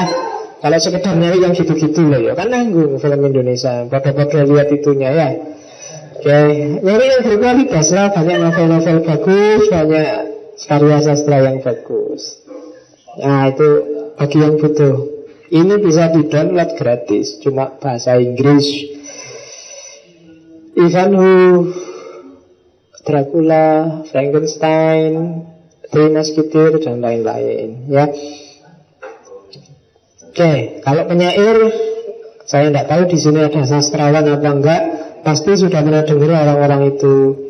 Percy Bysshe, Lord Byron, Coleridge, William Wordsworth, John Keats, William Blake dan lain-lain. Musik yang paling dahsyat itu musik orang romantik itu. Sampai hari ini banyak sekali komposer-komposer yang karyanya abadi sampai hari ini. Jadi sama kayak ideologinya orang romantik. Artis atau seniman adalah orang yang dianggap khas, unik, nggak lumrah. Kan sampai hari ini kan gitu seniman itu. Gaya hidupnya dianggap nggak nyambung sama orang biasa. Karena memang dia adalah pemberontak terhadap realitas, kritik sosial, pelaku revolusi sosial. Sering-sering dia disebut jenius, kadang juga disebut pahlawan budaya. Itu seniman, artis. Khususnya artis-artis musik. Kan mesti kan gayanya seniman kan mesti khas. Sampai hari ini sebenarnya. Meskipun khasnya itu kadang-kadang khas karena banyak orang niru dia, atau karena banyak orang sangat tidak suka padanya. Itu seniman. Ada yang nggak pernah mandi, ada yang rambutnya nggak pernah cukur, ada yang itu mesti gitu. Kalau biasa-biasa saja biasanya nggak disebut seniman beneran. Jadi harus khas. Ada nilai di masyarakat yang stabil, yang dia berontak. Itu biasanya khasnya seniman. Dan itu diekspresikan dalam karyanya. Mungkin lagu, mungkin sastra, mungkin puisi. Ya kalau hari ini mungkin K-pop itu bagi saya budaya populer. Tapi di awal munculnya dia pemberontakan. Tapi ketika dia jadi stabil ya sudah nggak berontak lagi sudah. Aliran kan gitu. Jazz, rap itu kan awalnya dia sebentuk pemberontakan. Makanya ada ungkapan dari Beethoven yang sangat terkenal. Why go to social status? Ngapain sih kita membungkuk-bungkuk pada status sosial? Kenapa sih kita kok suka banget disebut orang yang terhormat, disebut orang yang bermartabat, disebut orang ngapain? Bikin kita nggak bebas. Biasa aja lah, nggak usah. Nggak enak punya status itu. Dengan kamu jadi, saya aja sih nggak ada apa-apanya sebetulnya kadang-kadang jadi nggak enak. Enak-enak biasa nongkrong makan di warung. Ada kan warung yang saya gitu, tiba-tiba pas makan kebarengan mahasiswa, terus mahasiswa ini, oh pak, terus salaman cium tangan. Sesuk sing duwe warung ngerti, Mas ini dosen tuh ternyata. Jadi gak enak wis. Padahal biasanya pas mangan sak karepku pedingrangan saya jadi gak seru lagi. Gak enak. Status punya status itu sumpah kamu. Aku biasanya keluyuran yang mal, keluyuran dengan kalau ketemu orang, enggak enak kalau ketemu anak-anak, enggak seru. Ada mahasiswa lagi nongkrong neng mal lagi suntuk, tiba-tiba mahasiswa itu, Pak Faiz, cium tangan, aduh. Enggak di situ-situ nongkrong aja sebelahku ikut nongkrong apa-apa, enggak tak cium tangan, orang-orang jadi enggak nyaman. Biasa aja. Oke. Romantic composer adalah Franz Schubert, Robert Schumann itu. Nama-nama itu pasti kalau kamu penggemar musik klasik pasti pernah dengar nama-nama itu. Tak loncati karena pasti kamu nggak gemar. Ya, coba tadi kamu kan tak jelasin ada debat antara era klasik dengan romantik. Musik juga begitu. Ada musik klasik, ada musik romantik. Meskipun orang biasanya dikebiahuya bahwa musik yang gitu-gitu itu namanya musik klasik. Tapi gayanya beda, klasik sama romantik itu. Nah ini, kalau klasik itu teksturnya ringan, jelas, melodinya pendek-pendek, diulang-ulang, frase-frasenya tegas, proporsi dan proporsinya seimbang. Struktur itu jadi perhatian. Ya model-model sonata panjang itu klasik. Saya nggak tahu bisa bunyi nggak di sini. Tak kasih contoh sebenarnya. Tak muncul ya. Nggak, tak bawain tadi. Klasik itu misalnya Mozart. Mozart ini klasik. Ini Mozart. Dengar ya, yang kayak gini. Nadanya kan dikit, pendek, tapi diulang-ulang.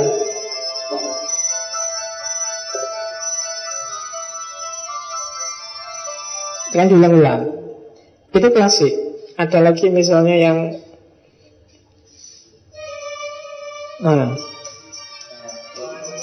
itu klasik.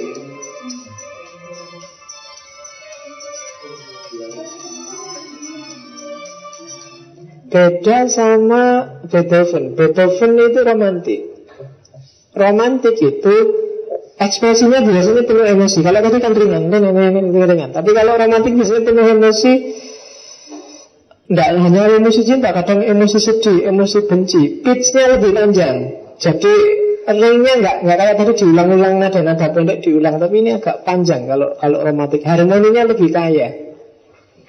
Tak kasih contoh yang Beethoven paling yang kamu kenal ini misalnya.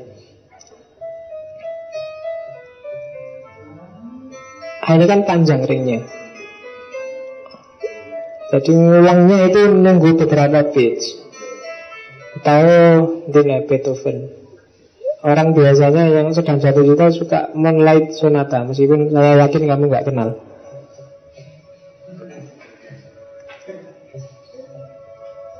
Terlalu jelas. Atau inilah. Ya, ini bukan asli versi orkestra. Tak bilangin karena aku tidak suka yang klasik murni. Biasanya sukanya semi klasik. Ini Symphony number 5.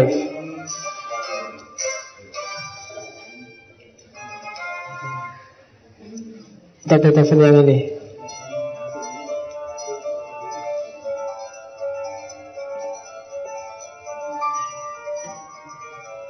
Ya, tak terus ya turu kamu. Oke. Ya, klasik malam-malam jam segini metal klasik terus. Oke ya, jadi itu bedanya klasik sama romantik. Nggak cuma di filosofinya, di musiknya aja beda. Ya, kalau seni lukis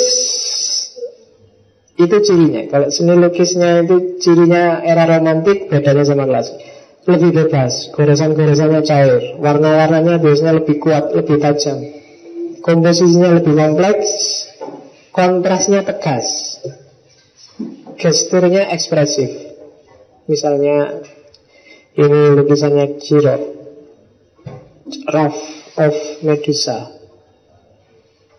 Geteknya Medusa. Medusa itu kan dewa dari Yunani yang jangan kamu lihat matanya, karena kalau kamu lihat matanya kamu jadi batu. Rambutnya dari ular. Seru ya. Napoleon in Plague House. Napoleon di rumah ini wabah. Liberty leading the people. Lihat yang angkat bendera. Itu kan sosok yang muncul di patung Liberty. Sebenarnya banyak gambar yang lebih sadis dari itu. Gambar biasanya orang-orang cenderung telanjang, cenderung tidak pakai baju. Cuma kalau tak taruh di sini, kamu mesti ngopi. Biar kamu males ngopi, tak kasih gambar segini ini. Massacre at Sios, 7 of May, Family of Charles IV. Kan kelihatan kontrasnya tegas, kemudian ekspresif. Kayak gini kan ekspresif. Wanderer, pengembara. Ini kan gambarnya ekspresif. Slave ship, kapal budak. Nah itu kan ada kapalnya di belakang itu kan. Dari situ saya tergambar. Gambar budaknya nggak ada, cuma gambar kapal kan, tapi kan terasa sengsaranya budak itu ya. Kan gitu. Itu dasarnya lukisan. Snowstorm, badai salju. Judulnya panjang, cuma gambar mulutnya gua. Ya kan? Hannibal and his army crossing Alps. So, itu kan the word. Clouds. White House. Bukan White House loh ya. White House, jaran putih. Oke ya. Terakhir ini akan saya perdalam minggu depan, wengi. Jadi tentang para filosof romantik. Isu-isunya secara umum ada 3: problem meaning of life, problem finite and infinite, dan problem of death. Sebenarnya tokohnya banyak, antara yang tak sebut di situ Jean-Jacques Rousseau, Arthur Schopenhauer, Johann Gottfried von Herder. Herder, ya bukan nama anjing loh ya, nama filosof. Itu jangan kebalik, nama filosof yang dipakai nama anjing, bukan nama anjing yang dipakai nama filosof. Friedrich Wilhelm Joseph von Schelling dan Johann Wolfgang von Goethe. Orang-orang itu. Mungkin minggu depan kita ambil 2 atau 3 aja, karena nggak harus dibahas semua. Yang penting sudah dapat gambaran. Oh ternyata seperti ini tuh romantisisme itu. Pro kontra pasti. Kamu boleh setuju, boleh tidak setuju. Mungkin sebenarnya ada benarnya. Filsafat itu selalu ada benarnya sampai level tertentu, tapi nanti sampai level tertentu lagi harus hati-hati dipakainya. Emosi ya, tapi apa ya, harus hidup itu full semua 100% pakai emosi. Kamu sendiri yang tahu. Pakai kebijaksanaanmu untuk menentukan. Banyak orang mengkritik, banyak orang setuju. Yang tidak setuju misalnya carilah bukunya Harun Yahya yang judulnya 40 Bahaya Aliran Romantisisme. Meskipun itu pakai teologi sebenarnya, tidak pakai filsafat, pakai dalil. Yang ini nggak sesuai dengan Quran, yang ini yaitu Harun Yahya. Cari aja bukunya untuk mengkritik romantisisme. Tapi yang jelas sampai tahap tertentu, sampai level tertentu hidup kita relevan dengan romantisisme. Dan hidup memang harus ada komponen romantiknya. Kehilangan komponen romantik, kehilangan rasa, hidup kita akan jadi kering, nggak enak, anyep. Makanya Islam kan sebenarnya tidak kaku-kaku amat. Islam itu balance, Islam itu stabil, seimbang. Jadi ya mungkin di level tertentu boleh pakai seni, cuma jangan berlebih-lebihan. Kalau berlebih-lebihan terus jadinya haram, kan selalu begitu. Jadi pakai kebijaksanaan kita untuk iyalah, pakai rasa ya wajib, emosi juga iya. Nanti kan muaranya emosi nanti adanya di perilaku, di akhlak. Toh agama juga tujuannya akhlak. Termasuk puncaknya akhlak kan juga estetika, seperti tak bilang minggu lalu. Apa hubungannya etika sama estetika? Dan estetika itu kan nanti yang seni dan lain-lain tadi. Oke, silahkan kalau ada pertanyaan. 5 menit, 10 menit, 3 menit, 2 menit, 1 menit. Perbedaan masa gerakan kemudian hasil analisa dan apa perbedaan sistemnya? Sebenarnya periodenya sama. Jadi itu periode setelah, sebenarnya pemicunya dekat dengan rasionalismenya. Renaissance itu biasanya konotasinya ke Perancis, bahasa Indonesianya pencerahan. Aufklärung itu bahasa Jerman. Sebenarnya gelombangnya sama, frekuensinya sama, arah dan tujuannya sama. Yang pertama-tama sebenarnya bukan pencerahan akalnya, tapi pencerahan di level industri, di level sains. Jadi ketika Barat terbuka matanya dengan sains, terus terjadilah revolusi industri besar-besaran. Pencerahan itu lebih merujuk pada pemikirannya. Kalau kebangkitan Aufklärung itu lebih merujuk pada gerakan sosial, gerakan industrinya. Sebenarnya ke sana arahnya, tapi sebenarnya fasenya itu fase yang urut-urutan aja, beda lokasi, beda kontinen. Makanya sering kadang-kadang filsafat kontinental itu kan bahasnya itu. Aufklärung itu Jerman, Renaissance itu Inggris, sering orang begitu. Pencerahan itu Perancis, kadang-kadang orang bilang gitu, tapi sebenarnya ya sama aja, itu satu teritori. Jadi kebangkitan barat, yang barat itu kan Eropa. Jadi semuanya bangkit serentak di situ setelah mengalami abad-abad panjang kegelapan. Ada yang membedakan, kalau Jerman cirinya ini, anunya ini, kalau Inggris cirinya di industrinya, kalau Perancis cirinya di politik, dia enggak, sebenarnya sama aja, secara umum sama. Kayak romantis itu kan pemicunya sebenarnya Perancis, tapi pengembangnya yang mempopulerkan ide romantisisme itu Inggris sama Jerman. Tokoh-tokohnya juga kebanyakan Inggris sama Jerman. Rasionalisme, kadang-kadang kontinental kan orang sering begitu. Kalau Jerman itu cenderung idealis yang bangkit, idealismenya. Kalau Inggris itu cenderung empirisismenya. Kalau Perancis itu cenderung rasionalismenya. Kalau Amerika pragmatismenya. Tapi sebenarnya semuanya di abad 18-19 itu bangkit secara serentak. Sebenarnya awalnya 16. Ada lagi? Tidak ada ya. Minggu depan kita ketemu Rousseau. Mungkin tak tambahi Schelling atau Schopenhauer. Dikit-dikit tak singgung Goethe atau Herder. Tapi nanti fokus kita ada pada Rousseau. Karena kelihatannya dari aliran ini yang paling dikenal orang, paling diingat orang adalah Jean-Jacques Rousseau. Kalau dalam teori seni kan Rousseau yang merumuskan do re mi fa sol la si do, tangga nada. Itu di aspek seninya. Cuma kita nggak akan fokus ke seninya. Kita lihat pemikiran filosofisnya. Oke, saya akhiri sekian. Wallahu a'lam bishawab. Wassalamualaikum warahmatullahi wabarakatuh.